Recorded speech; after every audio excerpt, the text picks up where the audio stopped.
살아계신 하나님의 말씀입니다. 아멘. 말씀대로 살겠습니다. 오늘도 주의 은혜 가득한 하루 되시기를 주님의 이름으로 축원합니다. 하나님, 오늘도 우리와 함께 하시고 우리의 힘과 능력, 소망이 되어 주실 줄로 믿습니다. 우리는 지난 시간 예수님의 마지막 일주일을 시작하면서 첫째 날 예루살렘 성에 입성하신 예수님을 바라보았습니다. 예루살렘 성을 바라보시며 우셨던 예수님, 목적을 잃고 아름다운 껍데기만 남아있는 성전, 그 성전을 바라보시며 우셨어요. 우셨습니다. 그리고 날이 저물자 제자들과 함께 베다니로 내려가셨죠. 그 길이 약 왕복으로 5km 정도 된다고 합니다. 내려가신 예수님께서 다시 베다니와 벳바게를 지나서 예루살렘 성으로 들어가신 거예요. 어제는 예루살렘 성을 보시면서 우셨는데 오늘은 성전 주변을 돌아보시고 내려가십니다. 아마도 자신이 지실 십자가, 그 십자가를 지기 전에 해야 할 일들, 감당해야 할 것들을 바라보면서 마음에 담으시지 않으셨을까 싶어요.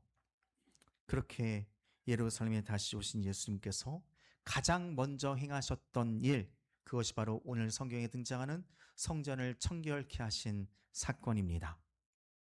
자, 예루살렘은요, 아침부터 정말 발 디딜 틈 없이 사람들로 북적북적이었습니다.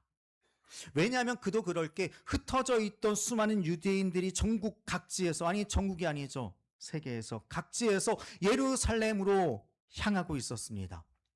유월절을 지키기 위해 각지에서 몰려든 유대인들은요, 이른 아침부터 성전에 세를 내고 제물을 바치려고 예루살렘 성전을 찾아왔거든요.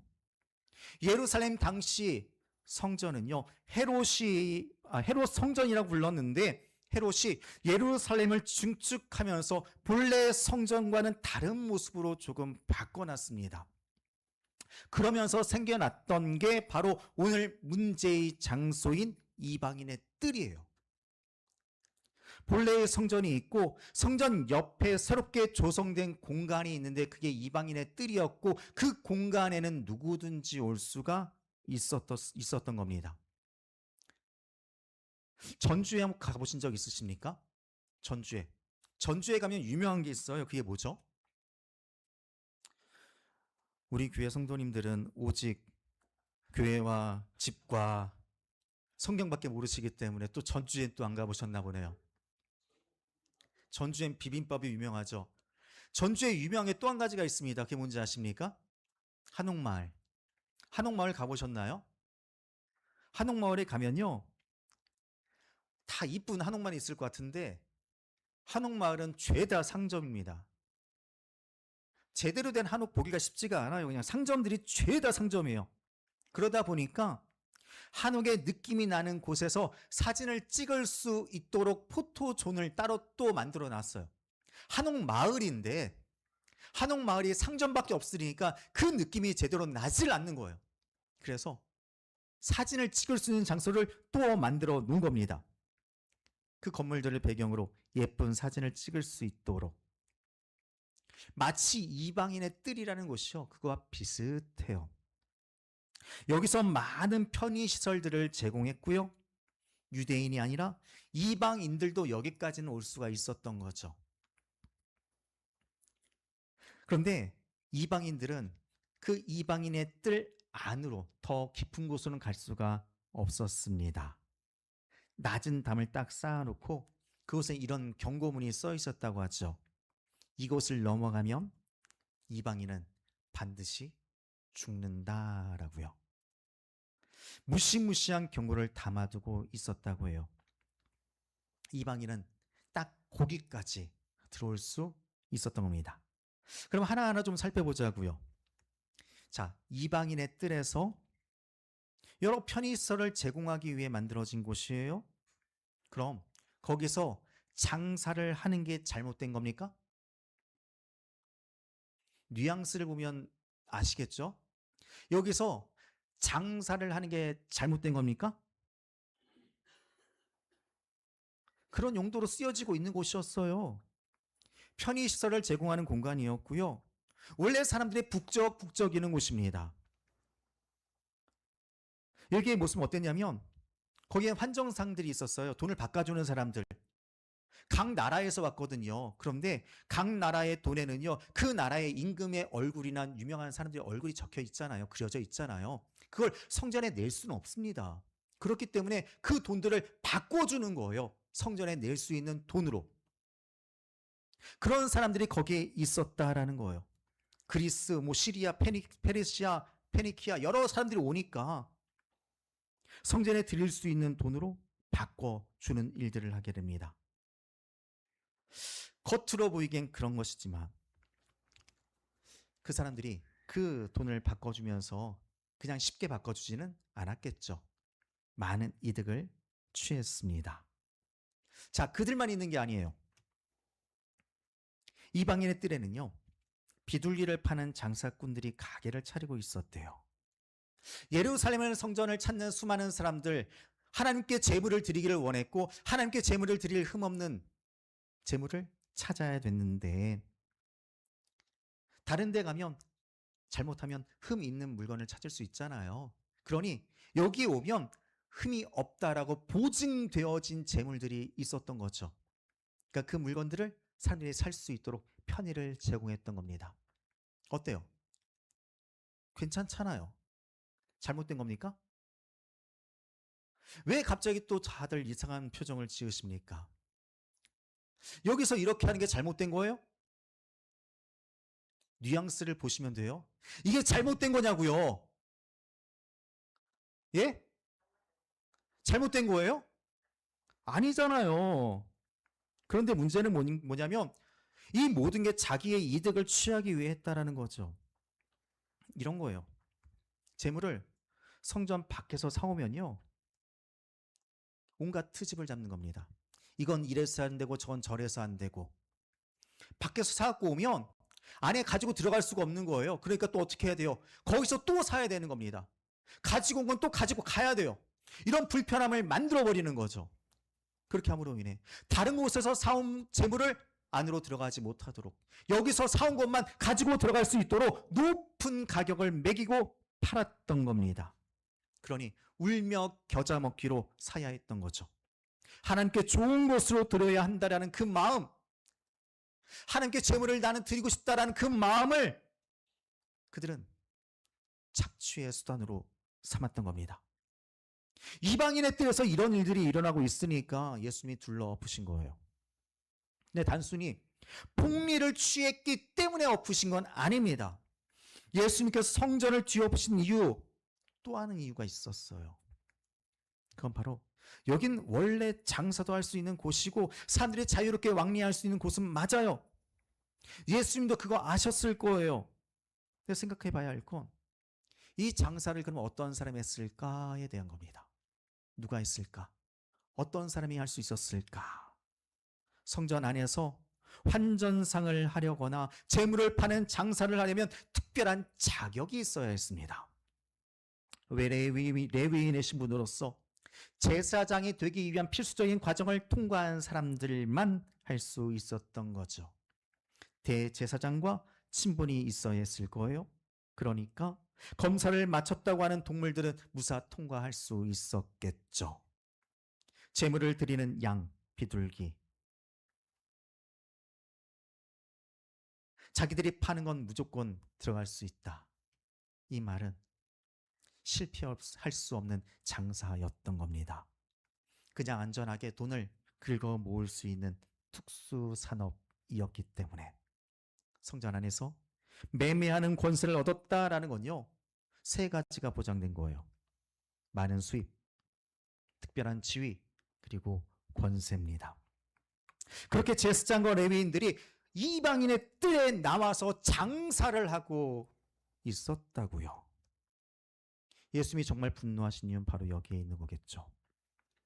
장사를 하면 안 되는 자들이 장사를 하고 있는데 거기다 엄청난 폭리까지 누리고 있습니다. 성전에 예배를 드리는 일을 감당해야 하는 자들이, 예배를 온전히 드릴 수 있도록 감당해야 하는 자들이 예배를 통해 자기 배만 불리고 있는 겁니다. 그렇게 성전의 의미는 점점점 더 사라져 가고 단순한 돈벌이 수단이 되어져 버린 거예요. 성직자들이 타락해도 어떻게 이렇게 타락할 수 있을까 싶은 겁니다. 하나님의 성전, 이사야 선지자가 말한 대로 만인이 기도하는 집이 되어져야 하는데 강도의 소굴이 되어져 버렸다고요. 그 일에 레위인과 제사장들이 있었다라는 겁니다. 그래서 예수님은 성전에서 매매하는 자들을 쫓아내시면서 상을 둘러 엎으신 거예요. 비둘기를 파는 사람들의 의자를 둘러 엎으시고 내 집은 기도하는 집이라, 너희가 강도의 소굴로 만들었다, 호통을 치셨던 겁니다. 그 마음이 이해가 되잖아요. 십자가를 향해 가시는 예수님, 십자가를 향해 가신 예수님이 거룩한 성전을 바라보며 분노를 터뜨리셨다고요. 수많은 사람들이 제사 드리면서 거룩하게 아름답게 나아가야 하는 그 성전, 겉은 너무나 화려한데 너무나 아름다웠는데 그 실상은 너무나 더럽고 취했던 겁니다. 오히려 백성들은 힘들게 하고.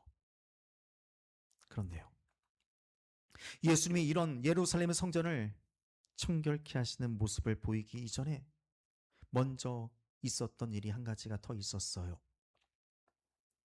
여러분이 너무나 잘 아는 무화과 나무를 저주하신 사건입니다. 예수님이 시장하셨습니다. 그래서 잎이 무성한 무화과 나무를 보셨죠. 그래서 가서 봤는데 열매가 없어요. 이게 무슨 말이냐면 무화과 나무엔 특징이 있습니다. 이 무화과 나무의 특징은 뭐냐면 잎이 무성하면 반드시 열매가 있다라는 게 특징이었어요. 무화과 나무를 많이 얻을 수 있는 제철은 아니었지만 그래도 늦은 무화과라고 해서 늦은 무화과는 얻을 수 있는 때였는데 잎이 무성하게 있으니 당연히 늦은 무화과 나무가 있을 것이라 여겼는데 실상은 허울뿐이었습니다. 그냥 잎만 무성했죠.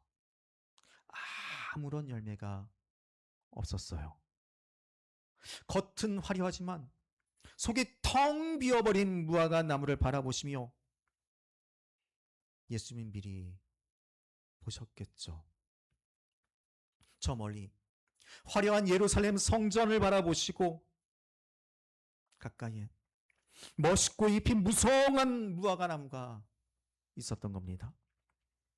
둘 다 너무나 화려한 모습은 똑같은 모습인데 열매가 없는 것까지 똑같이 닮아 있는 겁니다. 예수님은 그렇게 그 무화과 나무를 보시고 저주하신 후에 예루살렘 성전에 올라가 성전을 청결하게 하시고 다시 베다니로 돌아가신 거예요. 그럼 이 두 사건이 우리에게 말씀하고 있는 건, 우리에게 이야기하는 건 무엇인가? 예수님은 잎이 무성한 나무를 찾지 않으셨습니다. 화려한 성전을 찾지 않으셨어요. 예수님이 찾으신 건 뭡니까? 열매였죠.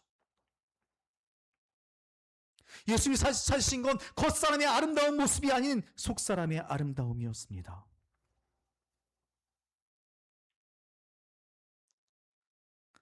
오늘 주님이 우리를 바라보신다며, 나를 바라보신다며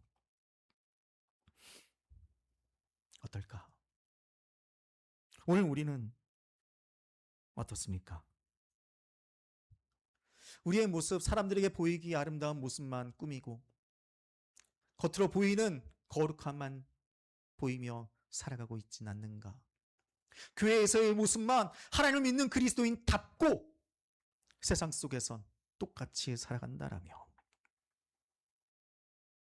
주님이 어떻게 하실까 바라보게 되는 겁니다. 다시 한번 우리의 마음의 중심, 주님이 바라보실 때 기쁨이 되는 자 되어지기를 원합니다. 우리의 모습 세상을 바라보는 자가 아닌 주님을 바라보는 자가 되어지기를 원합니다. 날마다 주님 바라보며 하나님이 기뻐하시는 그 길을 걸어가기를 원합니다. 그래서 정말 아름다운 열매를 맺을 수 있는 내가 되길 원합니다. 주님은 성전을 뒤엎으셨어요.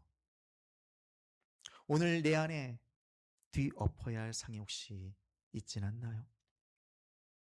기도의 자리를 빼앗는 분주함, 자기 중심적인 마음과 생각, 예배를 온전히 나아가지 못하게 하는 습관, 내 안에 버려야 할 것, 내 안에 끊어야 할 것이 무엇이 있는지 다시 한번 돌아보기를 원합니다. 그리고 주님께서 나로 하여금 깨닫게 하신다라면, 너 이거 버려야 돼, 이거 끊어야 돼 라고 말씀하시는 것이 있다라면 과감하게 끊을 수 있는 용기 또한 내게 있기를 원합니다. 그래서 겉모습을 아름답게 꾸미는 자가 아닌 나의 속사람을 주님이 기뻐하시는 자의 모습으로 가꾸어가며 우리 안에 참된 예배를 회복하며 하나님의 은혜 앞에 서 있는 나의 삶이 되어지도록 우리 함께 걸어가기 원합니다. 우리가 해야 할 일, 어쩌면요, 뭔가 더하고 뭔가 하는 것이 아니라 주님 앞에 정직해지는 것.